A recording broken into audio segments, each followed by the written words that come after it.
nisbəti olan düz xətt parçasıdır. Bu nə deməkdir? Məsələn, mən bir dənə vektor çəkirəm. Məsələn, özümdən də deyirəm ki, bu A vektorudur. Vektorun bu hissəsi deyirik ki, başlanğıcdır, bu hissəsi isə sondur. Bunu necə düşünün? Baxın, hal-hazırda mən əlimdə qələmlə yazıram. Düzü, qələmlə yazanda çeynən hansı hissədən başlayır? Bu hissədən başlamır. Deməli, bunun başlanğıc nöqtəsi bu hissədir. Gəlir, bitdiyi nöqtə də buradır. Deməli, vektorun sonu da baxın, bu ox olan hissədir. A vektoru. Bir dənə də özümdən fərz edirəm ki, B vektoru. Eynən. B vektorunun başlanğıcı bu hissəsi isə sondur. A vektorunun da başlanğıcı bu hissəsi isə sondur. Fikir verin. A, B üzərlərində də vektor işarəsi göstərmişəm. Bu deməkdir ki, A vektorudur, bu deməkdir ki, B vektorudur. İndi bu vektorları mən həm üçbucaq qaydasıyla toplaya bilərəm, həm də parallelogram qaydasıyla toplaya bilərəm. Bizim qaydamız necədir? Birinci gələn tanış olaq üçbucaq qaydasıyla. Üçbucaq qaydasıyla iki vektoru biz necə toplamalıyıq?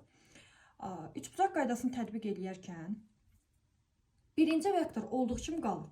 Onunla işim yoxdur. İkinci vektorun başlanğıcını birinci vektorun sonuna köçürdürəm. Necə köçürdürəm? Paralel olaraq. Baxın, hal-hazırda bu B vektoru bu şəkildə deyil. Yəni, mən bunu bu şəkildə əyə bilmərəm. Sürüşdürə bilmərəm. Necədir? Bu şəkildədir. Bunu olduğu kimi, baxın, başlanğıcı bura deyil. Bunun başlanğıcını gətirirəm, sürüşdürürüm. A vektorunun bu hissəsi dediyi hal sonudur, sonuna. Gəlin elə onu dediyimizi tətbiq edək. B-ni paralel köçürdürük A-nın sonuna. Bu həmənki B vektorudur. Baxın, A-nın sonuna B-nin başlanğıcını köçürdük. İndi bu A və B vektorlarını toplamaq istəyirəmsə, ümumilikdə baxın, A vektoru ilə B vektoru ard-arda deyil. A-nın sonu B-nin başlanğıcı ilə üst-üstə düşdü, düzdürmü? Aha, yekun A və B vektorlarını toplamaq istəyiriksə bu zaman A vektorunun başlanğıcından, yəni birinci vektorun başlanğıcından ikinci vektorun sonuna istiqamətlənmiş düz xətt parçası çəkirik. A-dan B-yə. Baxın, bu da bizdə olur özümüzdən birində C vektoru deyək. C vektoru. Deməli, C vektoru A vektoru ilə B vektoru cəminə bərabərdir. C vektoru bərabərdir. A vektoru üzərinə gəlsin B vektoru. Təkrar edək. Üçbucaq qaydası ilə vektorları toplayarkən birinci vektor olduğu kimi qalır. Onunla işim yoxdur. İkinci vektorun başlanğıcını birinci vektorun sonuna paralel necədirsə, mən ona əyə bilmərəm. Elə bir ixtiyarım yoxdur. Necədirsə o şəkildə birincinin sonuna köçürdürəm. Daha sonra birincinin başlanğıcından ikincinin sonuna istiqamətlənmiş düz xətt parçası bizdə olur. İki vektorların cəmi. Bunu bildik. Məsələn, nümunə olaraq başqa bir məsələn verib özümüz işləyək. Tutaq ki, bizə verib məsələn bir A vektoru budur. B vektoru da budur. B vektoru. İndi mənə deyir ki, bu vektorların toplayın. Üçbucaq qaydasına gəlin toplayalım. Bizim qaydamız necə idi? Birinci vektorun işim yoxdur, olduğu kimi qalır. İkinci vektorun başlanğıcını birinci vektorun neyinirik? Sonuna köçürdürük. İkinci vektor bu deyil. Başlanğıc bu deyil. Gətirib sonuna köçürdürük. Yenə deyirəm, bunu olduğu kimi köçürdəcəm bu hissə. Yəni bunu əyməyə ixtiyarım yoxdur, fırlatmağa ixtiyarım yoxdur. Birinci vektor olduğu kimi qalır. İkinci vektorun başlanğıcını birinci vektorun sonuna olduğu kimi gətirdim. Bu da bizdə B vektorudur. İki vektorların da toplamaq istəyirəmsə üçbucaq qaydası ilə necə dedik? Birincinin, yəni A vektorun başlanğıcından A vektorunun başlanğıcından ikinci vektorun sonuna çəkilmiş, istiqamətlənmiş düz xətt parçası özümdən yedəmdə bir C vektor deyirəm. Olur A və B vektorların cəmi. İndi fərz edək ki, A və B vektorlarının məsələn, aralarında müəyyən alfa bucağı var. Biz həmən iki vektor, baxın, tərəfləri A və B olan üçbucağının qarşısındakı C tərəfini tapa bilərik də, kosinuslar teoremindən tapa bilərik. O zaman C vektorunu tapmaq istəyiriksə, kosinuslar teoremi tətbiq edirik. Kök altda bir tərəfi A-dır, yəni A kvadratı. Üzərinə gəlinsin, bir tərəfi B-dir, B kvadratı. Çıxılsın, 2 A vurulsun, B vurulsun. Baxın, C-nin qarşısındakı bucaq alfadır. Kosinuslar teoremi olduğundan kosinus alfa. Qutardı getdi, C vektorunda bu düsturdan istifadə edərək tapa bilərik. Bu bizdə oldu vektorların üçbucaq qaydasına toplanması. İndi gəlin baxaq, vektorları parallelogram qaydasını necə toplamaq lazımdır? Aha, 2. Fərz eləyək ki, bu bizim A vektorumuzdur. Aha. Məsələn, bu da bizim B vektorumuzdur. Baxırıq indi vektorların parallelogram qaydasıyla toplanmasına. Qaydamız belədir ki, parallelogram qaydasıyla iki vektoru toplamaq istəyiriksə, birinci vektoruna işim yoxdur, olduğu kimi qalır. İkinci vektorun başlanğıcını birinci vektorun başlanğıcıyla birləşdirirəm. Sanki fikir verin, bu A vektorudur. Demişdik, bura sonudur. Üzr istəyirəm, bura başlanğıcıdır, bura sonudur. Düzdürmü? Bu olduğu kimi qalır. İkincinin də bu başlanğıc nöqtəsini birincinin başlanğıc nöqtəsi ilə nə edirəm? Eyni bir nöqtəyə gətirirəm. Yəni birlə işim yoxdur. Sadəcə ikincini paralel gətirib birinciyə belə deyək də birləşdiririk. Başlanğıclarını bir nöqtəyə gətiririk. Tətbiq eləyək. B bu deyil. B-ni baxın paralel gətiririk bu hissəyə. Aha, bu da bizdə oldu B vektoru. Baxın, bunların başlanğıc nöqtələri eynidirmi? Bəli, eynidir. Hər ikisi fikir verin, bu hissədə kəsişir. Mən A və B vektorlarını paralelograma tamamlayıram. Paralelgram nədir? Baxın. Qarşı tərəfləri bərabərdir də. A, A, B, B. Düzdürmü? Qarşı tərəfləri bərabər olanlar bizdə paralelgram adlanır. İndi mən bunu paralelograma tamamlayıram. B deyil. B-ni burada qırıq-qırıq xətlərlə göstərəcəm. Bu B hissəsi. A deyil. A-nı burada qırıq-qırıq göstərib paralelograma tamamlayıram. Tamamladım. Düzdürmü? A və B vektorlarının kəsişmə nöqtəsindən çəkdiyimiz bu diaqonal A və B vektorlarının cəm vektorudur. Ona da özümdən bir də C vektoru deyirəm. Deməli, parallelogram qaydası ilə biz vektorları toplamaq istəyiriksə, həmin o vektorları paralelograma tamamlayırıq. Daha sonra A və B vektorlarının kəsişmə nöqtələrindən çəkdiyimiz diaqonal isə A və B vektorlarının cəm vektorudur. Yəni, C vektoru burada ilə A vektoru üzərinə gəlsin, B vektoru şəklindədir. İndi tutaq ki, müəyyən bucaq dəyərindən verib. Məsələn, fərz edək ki, sinüslər bucağı fərqləndirə bilir. Bu bizdə C vektoru idi. Aha. Tutaq ki, A və B vektorları arasındakı qalan bucaq alfadır.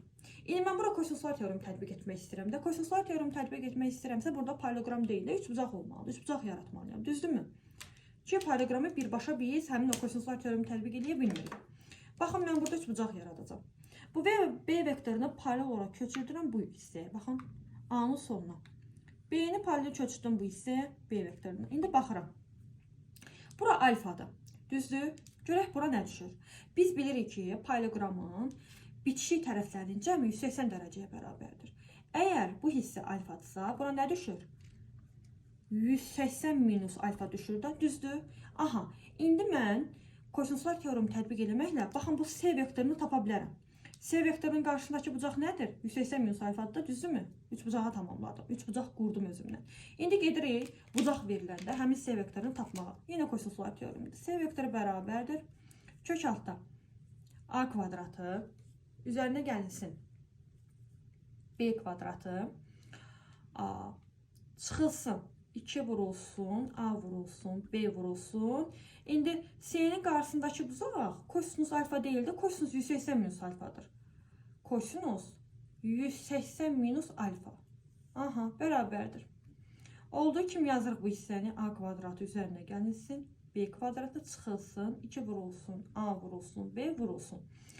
İndi biz bilirik ki, kosinus 180 minus alfa da ikinci rübə düşür. Və riyaziyyatdan da bilirik ki, ikinci rübdə kosinus 180 minus alfa da mənfi kosinus alfa dəyərini alır. Burada bir mənfi yoxdur. Burada da bir mənfi var. O zaman bu hissə nə olur bizdə? Plus olur. Vurulsun kosinus alfa. Tadı getdi. Deməli, paralleloqrama biz kosinuslar teoremi tətbiq etdikdə eynən üçbucaq qaydası kimidir. Amma ortada cəm olur. Üçbucaq qaydasını tətbiq etdikdə birbaşa biz C-nin qarşısındakı bucağa alfa dedik. Minus oldu. Amma paralleloqrama tətbiq etdikdə artıq orada biraz işlər dəyişdi. Həmin o bitişik bucaqların cəmi 180 dərəcəyə bərabər olduğundan mənfi rübə düşdü. Kosinusda ikinci rübdə mənfi olduğundan orta, yəni bu hissə cəm olacaq. Hesablamalarda ona diqqət edin. Davam edirik. Deməli, biz vektorların toplanma qaydasını həm üçbucaq, həm də paralleloqram qaydasını nə edik? Öyrəndik. İndi baxaq. İndi baxaq nəyə? Vektorların çıxılmasına.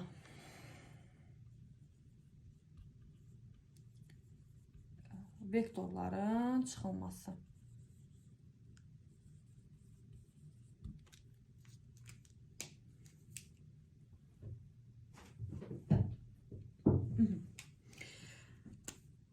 Vektorların çıxılmasına baxırıq. Tutaq ki, bu bizdə A vektorudur.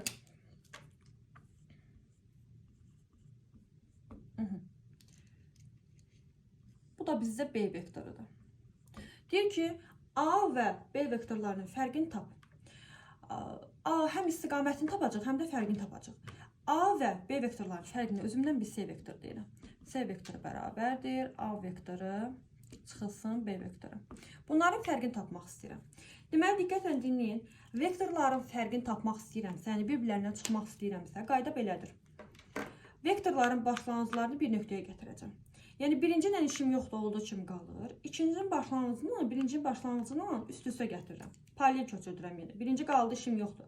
İkinci, baxın, bu şəkildə deyil B vektoru. Bunu paralel gətirirəm. Baxın, birincinin başlanğıcına. Sanki başlanğıclar bir nöqtəyə düşməlidir. Gətirdiyim bu bizdə B vektordur. Bunu paralel gətirdim, baxın bura.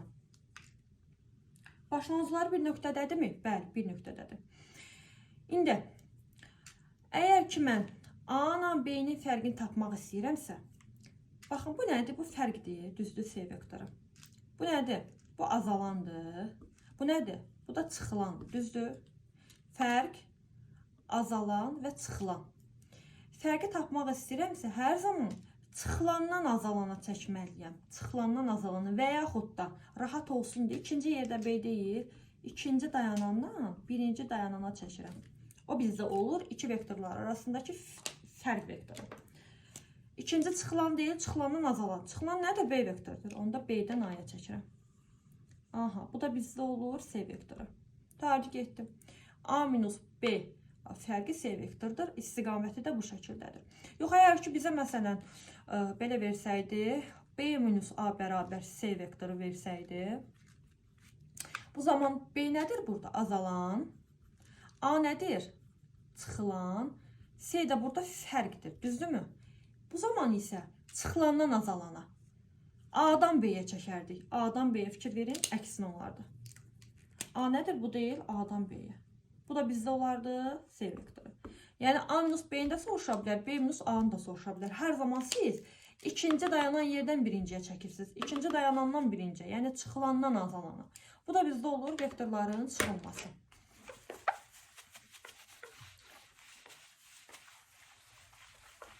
Aha, davam edirik. Gəlin baxaq indi vektorları koordinat üsulu ilə toplanması. Koordinat üsuluna görə vektorları biz necə toplaya bilərik? Bunun üçün məsələ nümunəsini götürmüşəm. Onun üzərinə daha aydın olaraq baxaq.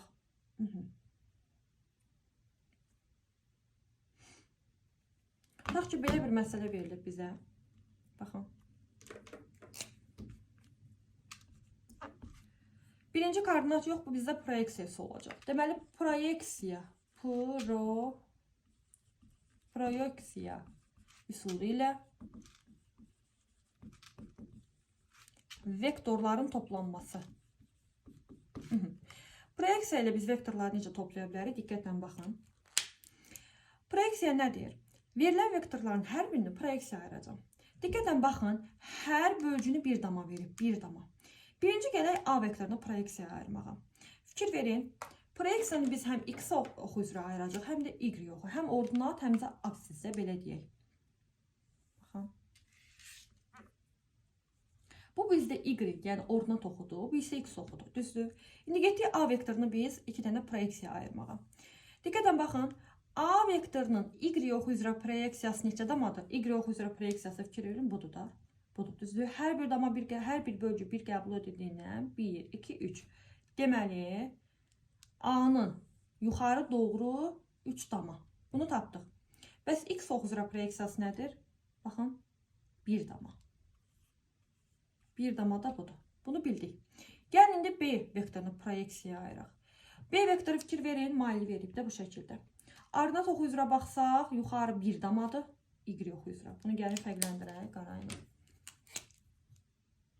Yuxarı 1'dir, düzdür. X oxun əksi istiqamətində isə, baxın, X oxun əksi istiqamətində isə B vektorunun digər proyeksiyası 2 damadır. Yəni bu tərəfə 2 damadır. Bunu da bildik. B-ni də ayırdıq. İndi C vektoruna proyeksiya ayırırıq. Fikir verin, C vektoru ilə şaqlı olaraq aşağıdır da. Onun da X, Y oxu üzrə proyeksiyasına ehtiyac yoxdur. Yəni aşağı doğru neçə damadır? 1 bölgü 1 damadır da. 1 damadır. İndi getdik. Əks istiqamətdə onları çıxacaq. Baxın, yuxarı 1, aşağı 1. Bunlar bir-birini apardı, 0. Burada heç nə qalmadı. Baxırıq. Yuxarı 3 var, aşağı heç nə yoxdur. Onda sadəcə olaraq yuxarı 3 dama qalır. Düzdür? Baxın, sağa 1, sola 2. 2-dən biri çıxacaq 1 dama. Hansı istiqamətdə? Çox olan istiqamətdə də. Bu istiqamətdə də 1 damadır. Qutardı getdi. Sanki Y yuxarı ardına toxuydu da Y 3 aldıq. Düzdürmü? X-i apsis toxu üzrə də neçə aldıq? 1 aldıq. Yekun olaraq bunların ümumi, belə deyək də, ümumi vektorunu tapanda isə 90 dərəcə deyil, Pifagordur da. Özündən bir R deyək də o vektora bərabər kök altda. Y-in kvadratı üzərinə gəlsin X-in kvadratı. O zaman Y-in kvadratı 4, üzərinə gəl 1-in kvadratı 1. Bu da eləyir kök altda 5. Tarih getdi. Bu bizdə vektorların proyeksiya üsulu ilə toplanması qaydası idi. Bu bizə aydın oldu. İndi baxırıq vektorların koordinat üsulu ilə toplanması. Vektorların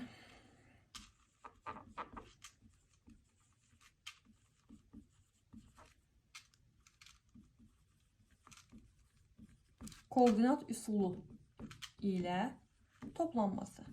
Bunu da məsələ nümunə üzərindən göstərəcəm. Getdik. Vektorları bəs koordinat üsulu necə toplaya bilərik? Baxın, şəkildə bizə A, B və C vektorları verilib, düzdürmü? Və E vektoru verilib. Bunların hər birinin X və Y oxu üzrə koordinatlarını müəyyən edəcəyik. Bir gəlin qoyaq. A vektoru fərqləndirək də, yəni A vektoru, B vektoru, C vektoru, bir də burada R vektoru var. Düzdür? Birinci bunların mən X-ların X oxu üzrə koordinatları qeyd edəcəm. X-ları gəlin burada qeyd edək. Aha, getdik.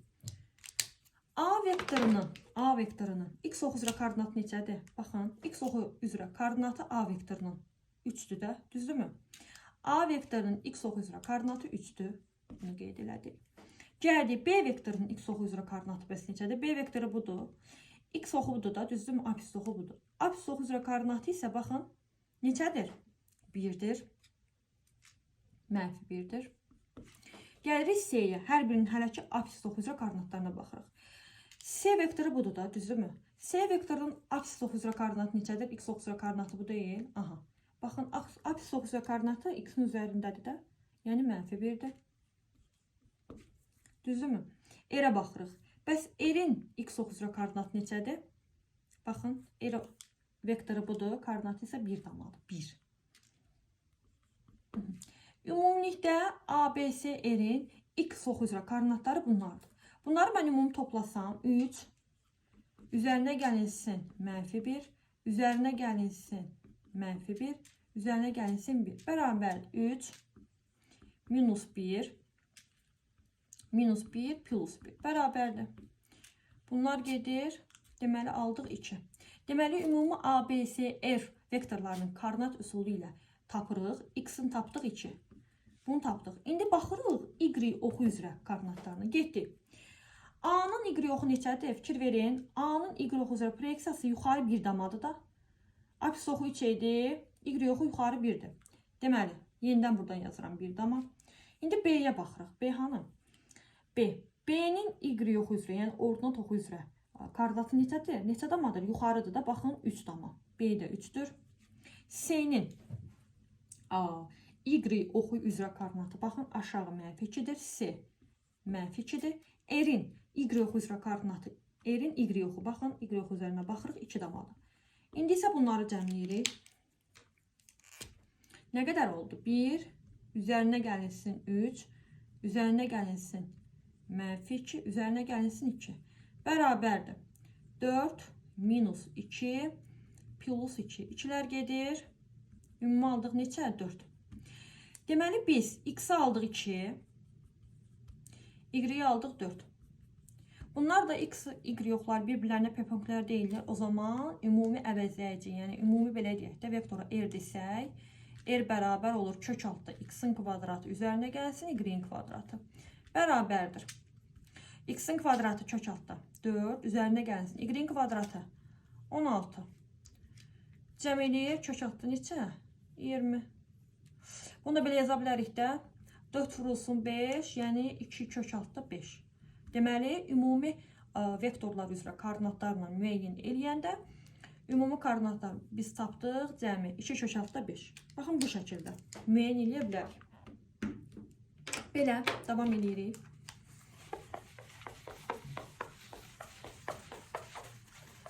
İndi baxırıq kəmiyyətlərə. Ümumiyyətlə, fizikalda 2 cür kəmiyyətlər var. Bir, skalyar kəmiyyətlər.